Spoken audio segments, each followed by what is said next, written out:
No, but like, I mean, it's a look, right? It's a look. Yeah, it's something. Mm-hmm. Yeah. It's amazing, actually. I'm single. Do you think this would work for me like in a dating profile? I first of all can't believe that, because look at that thing. You shouldn't be single going in anywhere with that thing on. Thank you. Yeah. So we need this to get is you my a disco ball cowboy hat. Now I just need a cowboy. That's all. Well, that's all you need. That should be easy to find with that thing. Yeah. Yeah. I mean, so. You'll be noticed for sure. Well, I love it.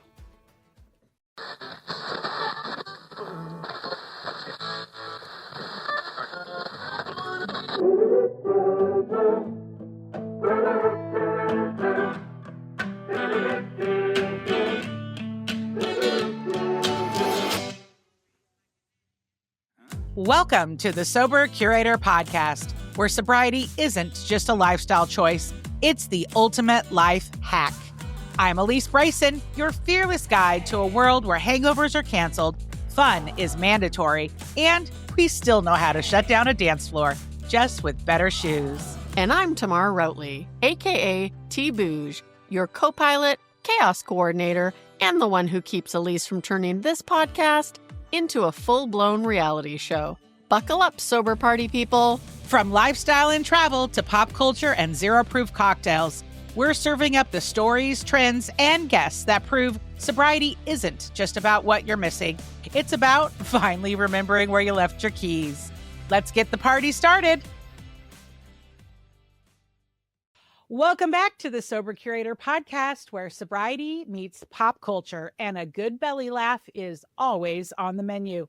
Today's guest is no stranger to the spotlight, folks, or to crafting hits that get stuck in your head for days. So grab your Diet Coke and your best chair and buckle up for some real talk today. With 13 CCMA nominations and one shiny win, I will add, a Juno nod, and over 100 million streams. That's right, 100 million streams. Aaron Goodvin is a force in country music. He penned chart toppers for Luke Bryan and John Party, gone double platinum with Lonely Drum, and now he's flipping the script with a new chapter in his music and his life. His latest EP, Drink in Hand, chronicles a powerful shift, his sobriety journey. Whether he's making us laugh, cry, or line dance. God, I do love a line dance, Aaron. I really do.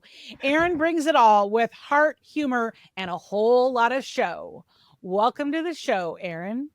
It is so good to be here. Yeah, y'all. Yeah.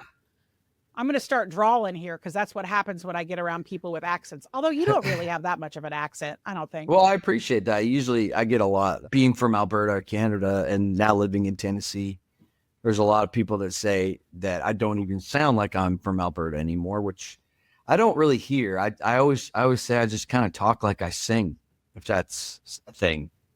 I don't know. Talk like you sing. Interesting.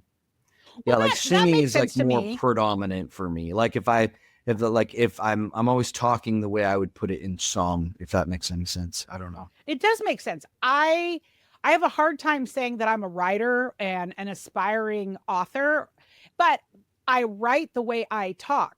So when I do that, I feel like it comes very naturally. So I feel like we're saying the same thing. I feel like we're on the same page. Yeah. Yeah. For sure. Yeah. I think I'm picking up what you're putting down for sure. Well, Aaron, instead of talking about your early days of sobriety, because I mean, not that I don't love a rock bottom story, but I'm really more interested in what happens after that. What was the pivotal moment that shifted in your sobriety journey that changed everything for you after you'd already put the plug in the jug?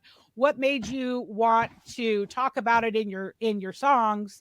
Like what tell me about the shift. Yeah, I feel like it started showing up in the art just as a byproduct of finding, like for me, it was kind of like an abrupt, like, this is clearly a problem. I clearly need to deal with it. And then once I dealt with it, it just sort of naturally started showing up in like song titles or ideas, because I think it's like as a product of like this is my life now. And, you know, if I want to keep all the things that I love, you know, my wife, my child, my family, my, you know, all the good things, I need to find a new way to live. And so I did find that, and very grateful to have found that, even though in the beginning, it just really didn't seem like any of that was going to be a part of my story. I thought it was going to have to lose everything. Luckily, I didn't. And I've certainly met some people that had to, you know, lose everything before they got to that place. I'm very lucky that I didn't have to. I think naturally for me, and one of the things that, you know, if we're talking about like my relationship with my wife, like she's a person that when we first met and started dating, I was like, look, I'm a mess. So if you're going to, you know, like I was very open book.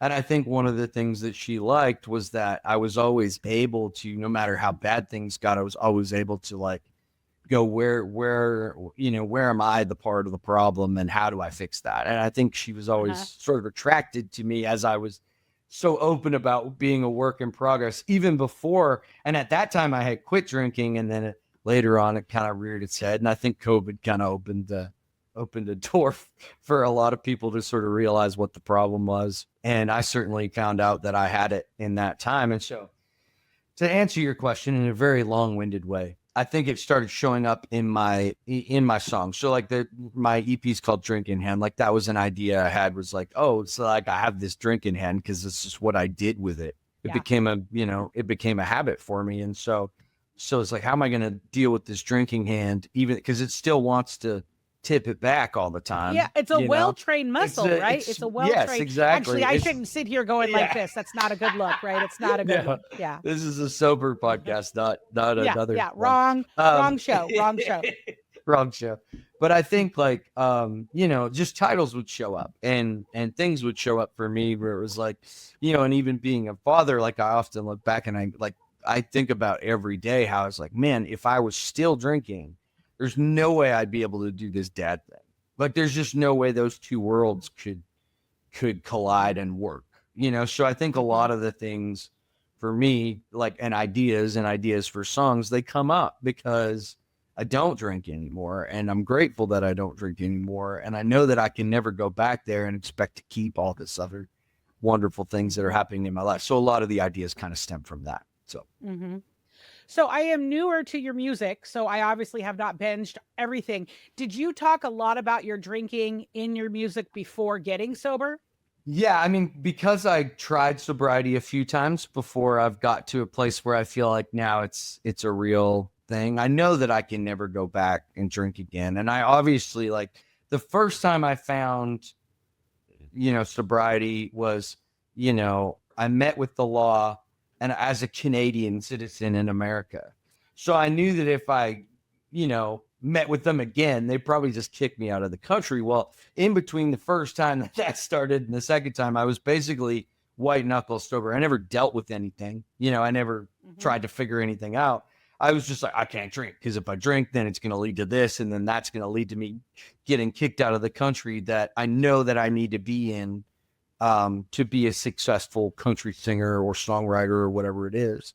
So I was really white knuckled the first time. And the second time, I think it sort of reared its head again because like my wife is from North Carolina. I got married. I've now become an American citizen. So I don't have that, what is it? The word I'm looking for, the thing that's I didn't have that. I'm just trying to think of the repercussions of like what, you know, I can drink now and not get kicked out of the country. Right. So that circumstance was now gone. And so I think like that was the thing where I love the term that, you know, my addiction is kind of doing push-ups, just waiting for me to let my guard down. Yeah. Yeah. It's just, it's ready to go anytime, you know?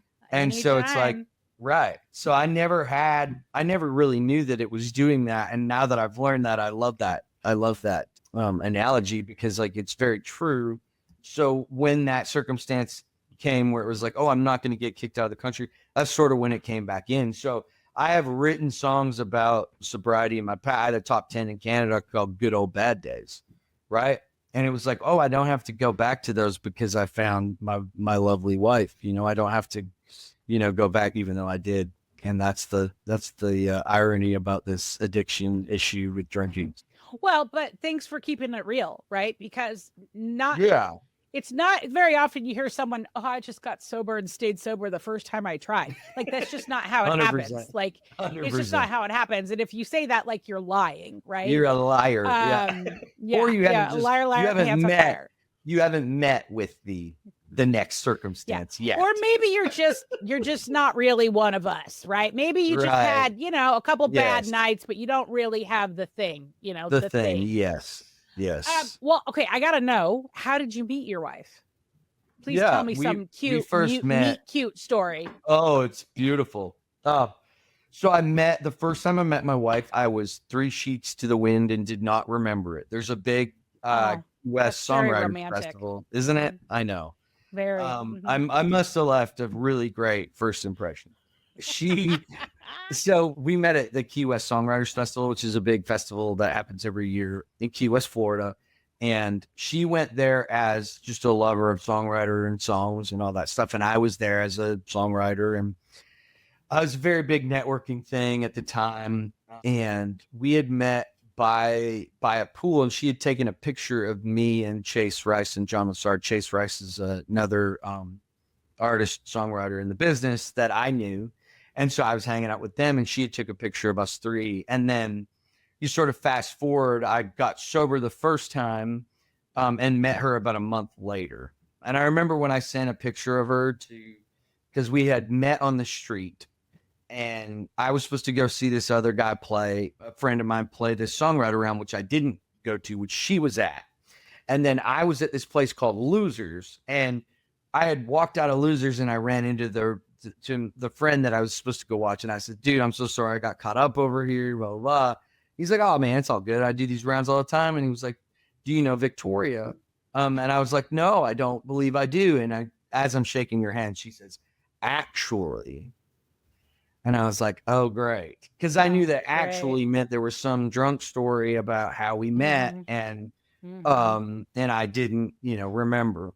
And then so we just sort of, it was kind of like it kind of was like a movie, because like we just kept talking on the street, and there was like, at one time there was 10 people around. Next thing you know, it was just me and her, and we're still talking. And then I left that night, and she was like, oh, you're not going to come to Losers? And I was like, no, I'm going home, And she was like, well, maybe we need to hang out sometime. And I was like, do I have to get your number? And the rest is history. Good for her. Good for you. That's cute. That is a meet cute. I'm here for that. And then I bombed the first date, and I was like, I'm never going to see this girl again. And then she texted me the next weekend. How'd you bomb it? Well, I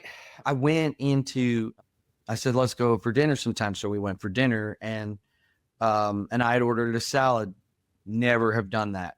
I don't think since we've been together have I ever ordered a salad after this first time, because I was trying to make a good impression. And then I found out later that super salad guy to me.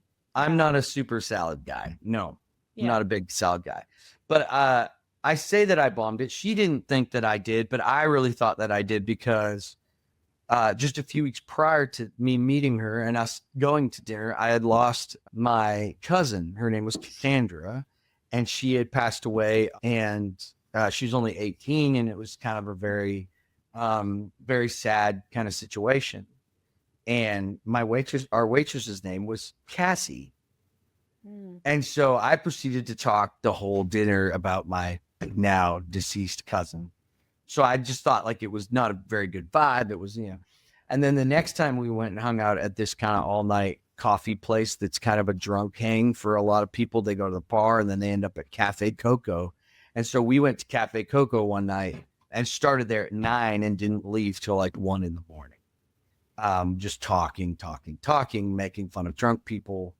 But we had a great night. So after that, it was like we were now hanging out. So yeah. When did you know that she was the one? I proceeded to see, I hop around a lot, very ADD, but to go back to that, basically I'd sent a picture. She had come to a round of mine shortly after this Cafe Coco night. And I sent a picture to my mom of me and her. And my mom was like, yeah, that's her. She's the one. Don't F it up, basically. Oh, And not that my mom are you a needs to tell mama's me to boy? do that. Are you a Oh, for mama's sure. boy? Yeah, Oh for yeah. sure. For sure. I had That's all big good. hit. I had a big hit in Canada on a guy named Aaron Goodvin, and it was called When a Mama's Boy Meets a Daddy's Girl. But Oh, yeah, cute. but I totally am. But I think I kind of knew it all along, but I fought it, like a good Sure. alcoholic does. I Yeah, sort of that fought it for a tracks. long time because the circumstances weren't perfect or Yeah. whatever. And Yeah. once anytime I got out of my own way, I was like, this is so easy and this is great. It was a really great relationship. The relationship that I had prior to my wife was everything but that. Literally the complete drama, opposite. probably. Yeah, a lot of drama. That tracks. That tracks. Yeah, if it's not dramatic, it's not real love. Exactly.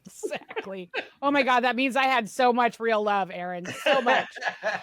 So, it's not easy to be sober and be a musician and be in the music community. That is not, I mean, there's a lot of jobs, careers, professions that are heavily involved alcohol and drugs.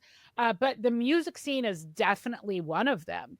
So how do you thrive in that environment?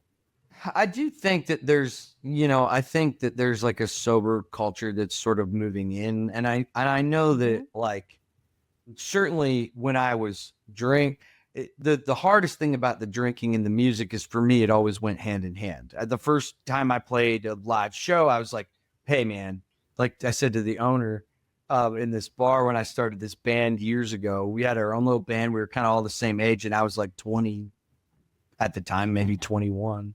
And I was like, man, we don't drink when we play. And he was like, he just looked at me and laughed in my face, and handed us 4 shots of Sambuca. And the next 3 years of my life were kind of a blur because all we did was drink when we played. And so it sort of went hand in hand with it. And I think even the picture in my mind of what my goals and dreams look like involved alcohol. It involved being a rock star. And then there's also this thing where I thought that I was like so great when I was drunk. And I've come to learn that is really not true. And in fact, even towards the end of like me drinking and playing shows and trying to hide it from my band, even though they knew, of course they knew. They're like, oh, they knew a song in. They're like, oh, I think Aaron's been hitting the sauce, And so it was like, for me, it was like, it just stopped becoming fun. And I just stopped, working its way into it like that. And since I've, been sober now for 3 years, I can 100% say that drinking does not make me better, does not make me a better writer, does not make me a better singer, does not make me better human, whatever.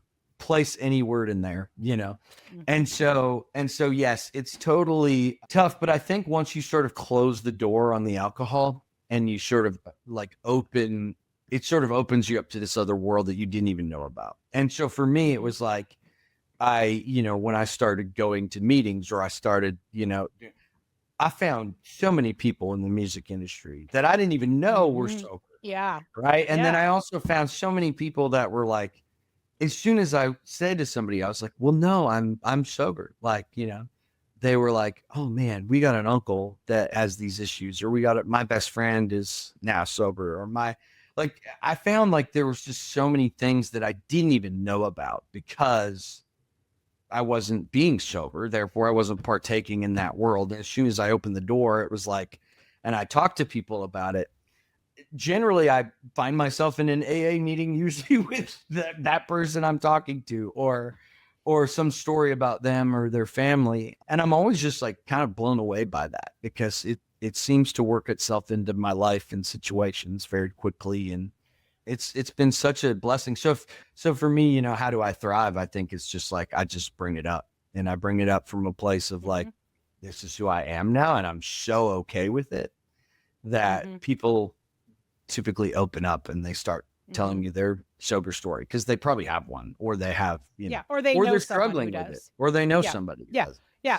All of those things. All of Yeah, those things. one of my And favorite things now is like I run into people and like even I tour the band called the 615 Collective. That is awesome. And there's some of my favorite people, and they all drink. They all go out for old fashions after the show, and I show up with my Diet Coke or I order a Diet Coke, and I have just as much fun as they do. And it usually leads to a conversation about like, man, it's so great that you can just be open and be cool with us doing what we do, and you don't have an issue. And I was like, no, because I've dealt with it, and I'm so okay with not doing that part. I still want to hang. I'm actually more fun now, I think, than I was when I was drinking. Because I'm so okay with myself. You are. Mm-hmm. So. I'm sure you are. Well, and it's just funny that, we think we're more talented. We think we're better at things. We're funnier. We're smarter. We're better performers. And we're just not. It's just you have any like recorded performances that you look back and you just like cringe? Oh God. So many. Yeah. So many. Thankfully I don't have that many because Aaron, I got sober in 2006. And so social media was brand new, right? I was on MySpace with Tom. So yes. I don't really have, and not everybody had a video camera on their phone. So I didn't have a lot that could be put out there. But let me tell you that if I were getting sober today, like I would have put it all out there because I was very much a drunk dialer. Right. I mean, I even had people say, please take me out of your phone because I really don't need you calling me at 3:00 in the morning. Yeah, I'm not going to lie. I've had that myself. It's just a part of it. And I'm very glad. Like I only found like real sobriety 3 years ago. So I know that there's a lot of things that will probably come back to rear their ugly head at some point. But I think the whole thing is like, I'm not like, for me is like, I become a completely different person when I drink alcohol. And that became very apparent in the later stages. And I also didn't know that when you started drinking again, you sort of picked up where you left off. Like, I also was like, oh, I'm just going to do this. And this is going to be just like it was when I was, 21 in the bars. And that would be amazing. But it'd be great. Yeah. It's just not a real thing. So for sure. No, it's not. And once you get the real deal, and when you get it, like you do, like it's just now your job to do everything you can to hang on to it. Right. Yes. And I think you probably know the best way to do that is to give it away. And like you, like I am out there sharing my story. I didn't put it on the internet for a really long time, but if you met me in person and it came up in a way that wasn't like weird, right? It came up in a natural way. I was very open about it because I needed the accountability because I have an ego problem, Aaron. Oh, and so if I do. We probably don't have that in common. No. But no. But I, and I was like, well, if I tell a bunch of people that I know, because you do, yes. If I tell a bunch of people, then my ego, that will be my insurance policy from doing something stupid, right? And I love insurance. Like I have insurance on my house, on my car, on my dog, on my appliances, on my phone. Like I will buy insurance on anything. I mean, if I was buying ice cream and they're like, do you want insurance? I'd probably be like, yeah, I do. Yeah, well, does it protect me from? Right? Yeah. Exactly. So, because I like the idea of controlled safety, but I think putting it out there is good. But I also am in the camp, people that don't want to put it out there for whatever reason. Oh my God. So fine. Like don't put it out there if you're not comfortable with it. Right? It's all and I think I'm the guy who's like if you wear a black shirt and a black hat and you're the biggest country star on the planet, I'm the guy figuring out how to wear a black shirt and a black hat so that I can be just as cool.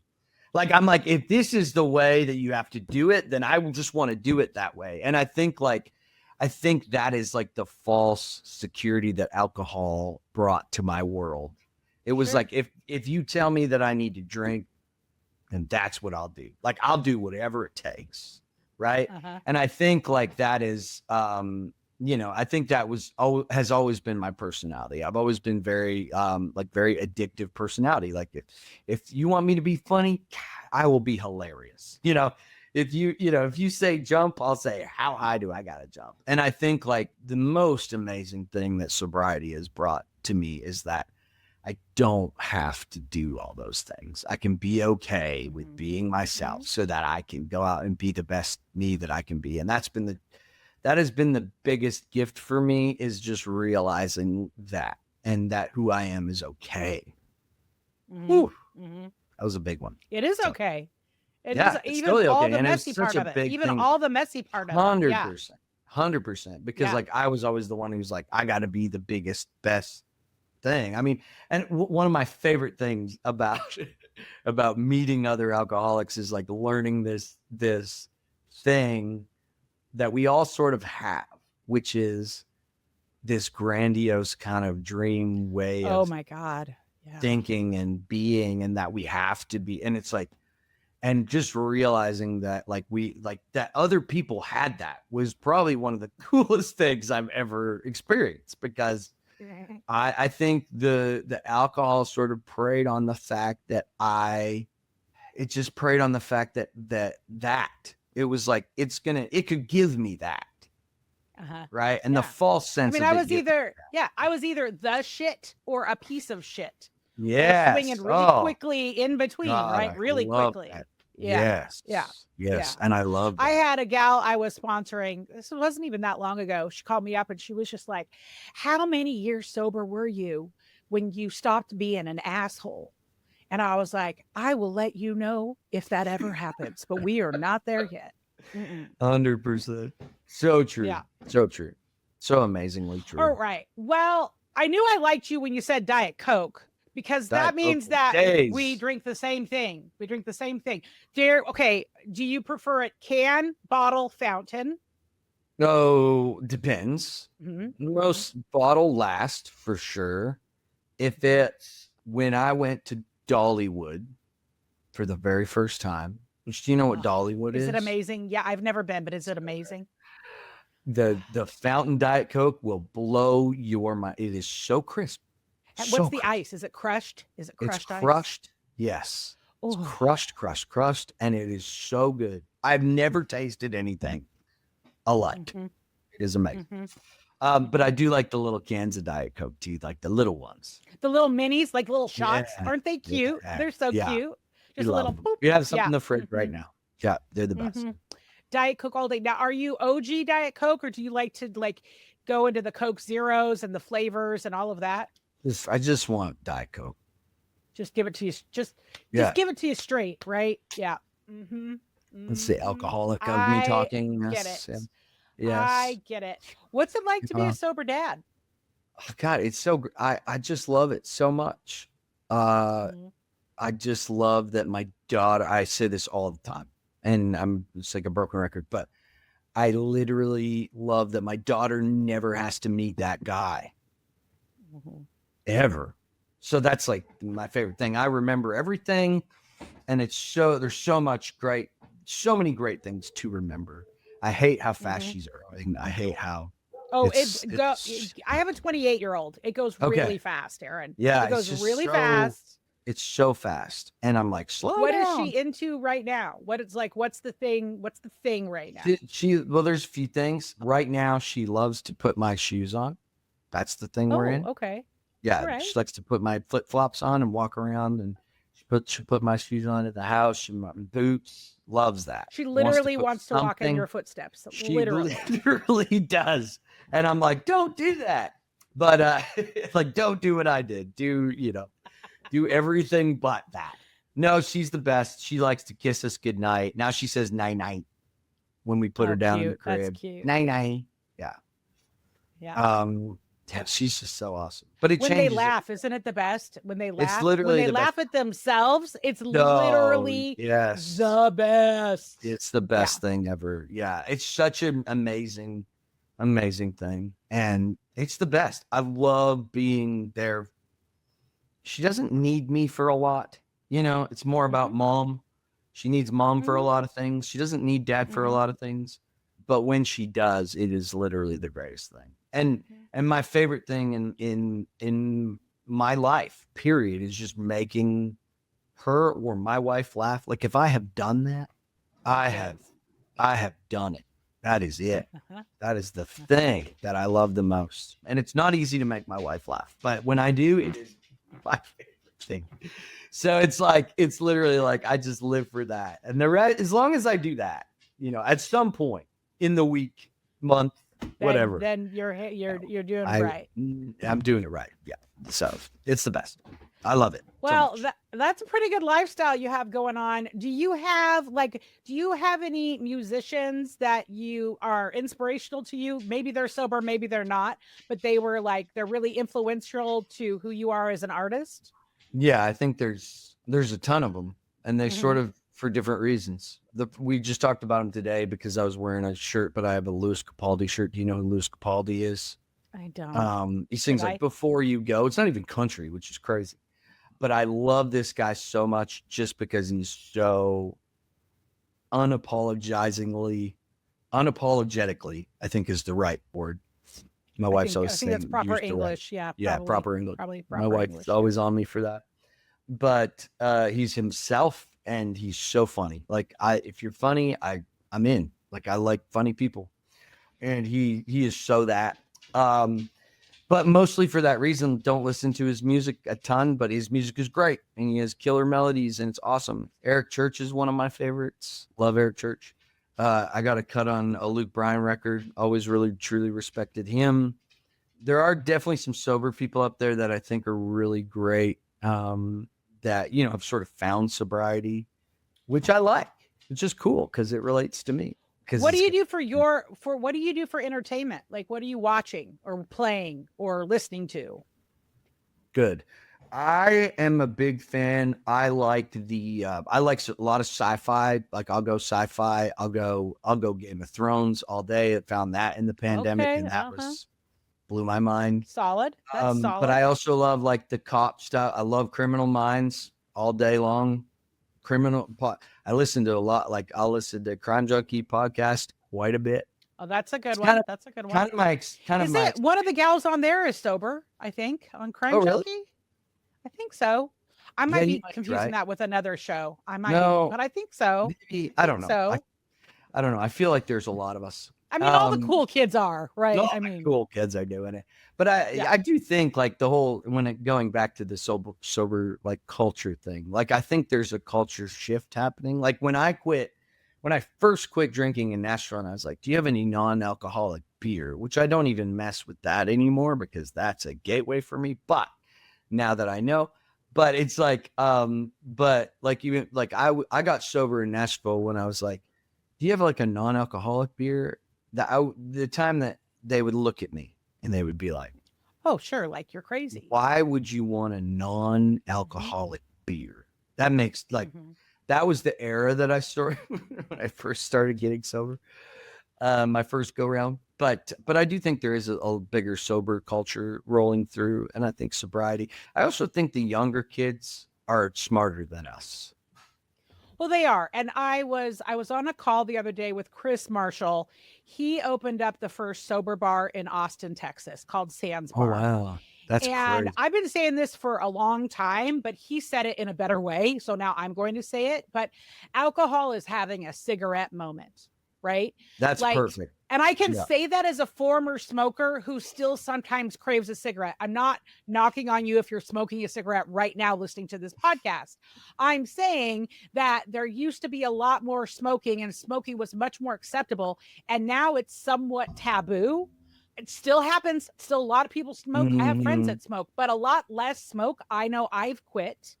And I think that alcohol is having the same effect because there's so much science. If you believe in science, I'm a big fan of science. Big fan. And if you see all the research coming out, just that in and of itself should kind of be enough. And there's a lot of things, and the things that alcohol just does to you, it's just not awesome. And I think a lot of people are realizing that. I want to admit, just having this conversation kind of makes me want a cigarette right now. So well, there you go. Well, it's good to be open about that. I am so glad. Like I say this all the time because of my personality. Have you never smoked? Never smoked, never done drugs, and very glad. because I do. Did the you do weed. chew? Did you do dip? Did you spit? Nope, never did any of that. None of that. Okay. No, I did All right. well. You're just to like stay away. you're just a good old alcoholic. Just a Good old alcoholic. boy. Yeah. Yes, Okay. All right. absolutely. That's all I ever You're got purist. into, and I'm so I glad. appreciate that. I I'm so appreciate glad. that. Yeah, 'Cause be I careful. probably would've been You would. Yeah, you would have been for sure. Yeah, Mhm. probably. I for have sure, that for sure. personality. Mm-hmm. What about comedy shows, comedy specials, comedy series, comedy movies? You seem like a guy who likes funny things. I love funny things. Funny All things. things funny. I love all things funny. I'm a big. I always get stuck on my phone, and it's all like a lot of it is just comedy, or people send me comedy because they know I love it. I'm a big Nate Bargatze fan. Have you heard of Nate Bargatze? No. You're But looking I at like me the last name, you have Bargatze. Bargatze. never heard of. Okay, well, let me No, send you down that I rabbit hole. might live under an Emerald City rock. Like again, I will tell I'm you not- that I know Nate- I so look Nate- hip, but I'm not that hip sometimes. Nate is hilarious. He's had a few specials on Netflix. Good, really clean humor, and just hits them. He's from Tennessee, which is crazy. He's from Okay. Nashville, actually. A lot of people say that we have the same. Well, I have the same timing as him because Oh, I will okay. tell a lot of jokes. I Yeah, you seem love to funny. make fun of myself all Yeah. the time. It's kind of my thing. I've had people come up to me after my shows and say, "Well, hey," which it doesn't even bother me, but it is really funny because they'll come up to me and they'll be like, "Hey, man, if music doesn't work out for you, Maybe you kind of the- got a chance at kind of the stand-up. backhanded. That's yeah. kind yeah, of like maybe you not could be a stand-up exactly- comedian." Hmm. Hmm. And it's also Well- like music has really worked for me in a Well, great I mean, way. that just means Wonderful that you've way. got performer vibes. Like you've got a stage I presence, definitely do. right? I definitely You can carry a conversation. You can hold audience. You're probably that guy who, you Mhm. know, when you walk into a room, you're a little magnet. That's my guess. You're a little A magnet. little bit. I can magnet a Mhm. little. I can get a little magnet action going for sure. Mhm, mhm. Yeah. So that's my favorite. I love Nate. You got to check Nate out. But also, Okay, like I any will. Vince Vaughn movie all day long. Vince Vaughn, Owen Wilson, those guys. Those are my guys. All right. Those are solid. Those are solid ones. Yeah, I like them a Solid lot. for sure. So where can the many, many listeners that we have, where can they Yes. find Drinking Hand and you? It's pretty easy. Just like Google us, simple. Mhm. We're on all the things: TikTok, Instagram, Facebook, all of those. Wherever you listen to music, Spotify, Okay, all Apple the Music, places. Pandora, If Amazon. you're in your Love, sober cowboy love. era, this is what you need to do. Were you a Yellowstone Yes. fan? I gotta know. You know what? You're gonna hate me. I never got into You don't. it. What? I know. What? I know. It's ridiculous. Okay, What about the show Nashville? What about the show Nashville? You know what? The only reason I watched it was because I had a song in it one time. That was it. Oh, I you never got did? They into did sing a lot of Nashville. songs. I came to did. Nashville just Well, because I actually, watched the the whole song show. Yeah. Well, that makes sense. Nashville was I will give kudos to that show, but that from what I've heard, that show is not very like it's Nashville, and it sort of skims the top of what we do, but it doesn't really kind of get into the Kind of surface. Yeah. very surface Well- kind of level thing. But I had a song in it. I had a cut on a Luke Bryan record called "Out Like That," and that song was in that show. So I watched that. And my wife used to babysit for Hayden Panettiere. So those are my two. Oh, wow. Yeah. Oh my gosh. Yeah, pretty wild. Yeah. So Why didn't not you lead for with that? her, But for Hayden, it was funny. Hayden actually covered the babysitter for Hayden's sister, something like that. I don't know. Hayden paid the bill, and V worked for them. I don't know how it worked. Okay. Yeah, All right. V did some But- babysitting all right. for him. But yeah. Basically besties. Basically is what I heard. Basically, best Yeah. friends. Yes, very close. Yeah, Very that's what I was small thinking. degrees That's of what I was thinking. separation. Yes. Okay, I have one more Nashville question before we start to wrap Yeah. this up. But like if someone Yeah. comes to Nashville, there's all kinds of things to do. I know. I did a Mhm. lot of things when I was there. I actually really love the shopping there. The shopping is mwah. Yes, But very, I very also good. have Yes. never met a gift shop I didn't love. But what's the one thing, touristy or not, that if somebody comes there, like if you don't do this, you haven't seen Nashville? What is it? Yeah, I would say a show either at the Bluebird Cafe would be my first recommendation. Mm-hmm. There's a lot of songwriters in Nashville. They write all these hit songs for other people, for big stars. Yep. That is like, if I don't tell you that, I feel like you would be doing a disservice, because you got to see the songwriters and then hear the stories of how they wrote the song. It's very, very amazing. So I would say either the Bluebird, if you can't get into the Bluebird is like a closet. It's hard to get into. It's like maybe 70 seats, and then, but if you can't do that, then take in a show at the Listening Room. There are a lot of shows all day long. The Listening Room is very great for songwriters also. I've played them both. They're both wonderful. Hopefully you get to see me, but if not, go see some of my friends that are playing some big hit songs down there. So I did go when I was there. We couldn't get in to the Bluebird. Yeah, typical. We couldn't get in. Very hard. But what we did get into was the song Suffragettes. It was all women. Yeah, totally. And it was a easy Amazing. cover. I had Diet Coke and fried pickles. So good. Sounds like a dream. It was great. It was so much fun. There were 3 artists that were individual, and then there was one girl band of 3. So there were 6 total, and then they each performed a little bit, and then they all performed together, and it was magical. It was absolutely very magical. Good. Yeah, that's a great show to go see for sure if you ever do. And then if you're there on a Monday, the only other thing I'll say is go to I believe it's Mondays, 3rd and Lindsley. You have to go see Vince Gill sits in with the band there every night. It's the Time Jumpers. The Time Jumpers. And Vince Gill will sit in some nights, and it is a delight. At 3rd and Lindsley. Right. Time Jumpers, Monday nights at 3rd and Lindsley.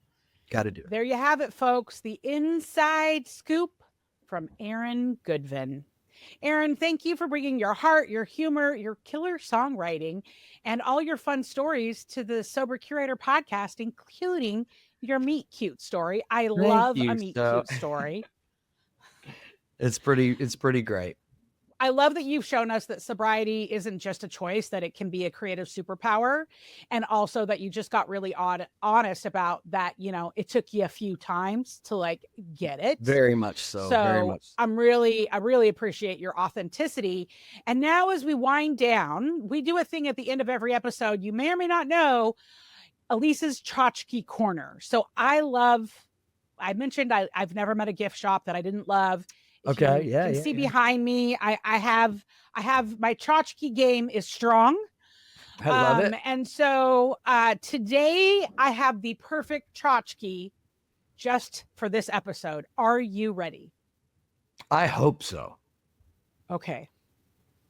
Here it is. What? My disco ball cowgirl hat. That could not be a better choice for this. Look at that thing. I mean, I could basically pretend like I'm wearing it. It's basically taking up the whole screen. If you're not it is watching, taking up literally all you can see is disco ball cowboy hat. I love it. Right? It's Cowgirl pretty. hat. It's flat, so it's flat. So it's not a ball like a traditional ball. But yes, this it is gem, flat. This is a pretty serious gem. That is I think amazing. I got it at a craft store like a Michael's or a Joann's, although Joann's just went out of business. Rest in peace, Joann's. Sad to say. I think it was like $14.99. Have you ever worn that publicly? No, but it's a look, right? It's a look. Yeah, it's something. Mm-hmm. Yeah, it's amazing. Actually, I'm single. Do you think this would work for me like in a dating program? First of all, can't believe that, because look at that thing. You shouldn't be single going in anywhere with that thing on. Thank you. Yeah. So we need to get you my disco ball cowboy hat. Now I just need a cowboy. That's all. Well, that's all you need. That should be easy to find with that thing. Yeah. Yeah. I mean, you'll be noticed for sure. Well, I love it. Thank you. I was very proud of this find. Very proud of this find. Well, folks, as riveting as that was, that is all the time we have. As we like to say at the Sober Curator, getting sober matters. Staying sober, that matters more. Thanks for tuning in. This is Alysse Bryson. And until next time, keep it real, keep it fun, and keep it sober, y'all. Thanks for tuning in, because let's be real, we're way more fun than your ex's drunk texts. If you laughed, learned, or just need more of our voices in your life, honestly, I mean, who wouldn't? Hit that subscribe button, leave us a review, and send this episode to your sober or your I swear I'm only drinking on the weekends besties. And if you have a story, feedback, or hey, maybe you just want to slide into our DMs like it's 2012, well, you know we're here for it. Find more curated magic at thesobercurator.com. And remember, getting sober matters, staying sober matters more. Until next time, keep it real, keep it fun, and keep it sober.